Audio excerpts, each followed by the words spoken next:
The parties involved in a privacy issue involving the new Boardman Dairy Queen were part of a public meeting tonight that lasted an hour and a half.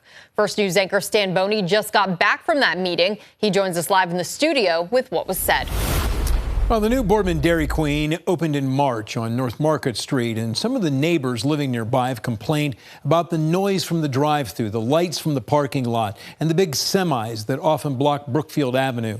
Tonight, a public hearing was held before Boardman's Zoning Board of Appeals to decide how to deal with the issues.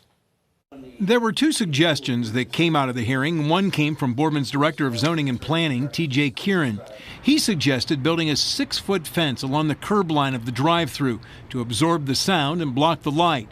But the owners of the Dairy Queen, Ray and Chrissy Smith, are opposed to a fence, citing maintenance issues, making their customers feel like they're in a tight space, and problems with snow removal. Clearly, if that fence is at the top of the hill, it's going to sustain damage from snow being pushed around. And where is the snow going to go?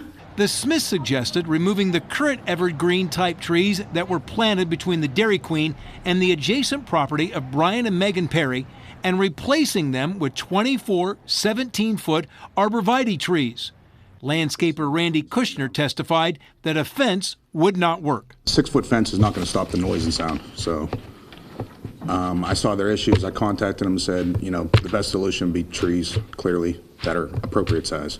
Both the Smiths and Perrys agreed that the problems arose when Boardman's Architecture Review Board forced the Dairy Queen's drive-thru to be located at the back of the lot instead of the front, where the Dairy Queen owners originally wanted the drive-thru.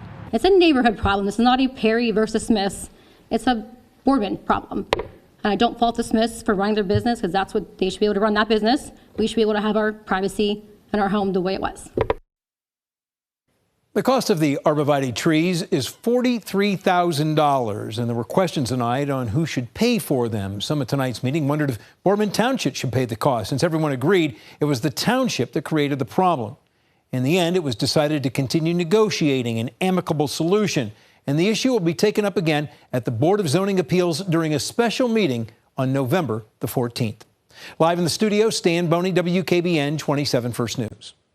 Hi, everyone. I'm Lindsay Watson. Thanks for watching the WKBN 27 First News YouTube channel. If you want more video news, subscribe to our channel. And don't forget to download the WKBN 27 First News app for breaking news alerts.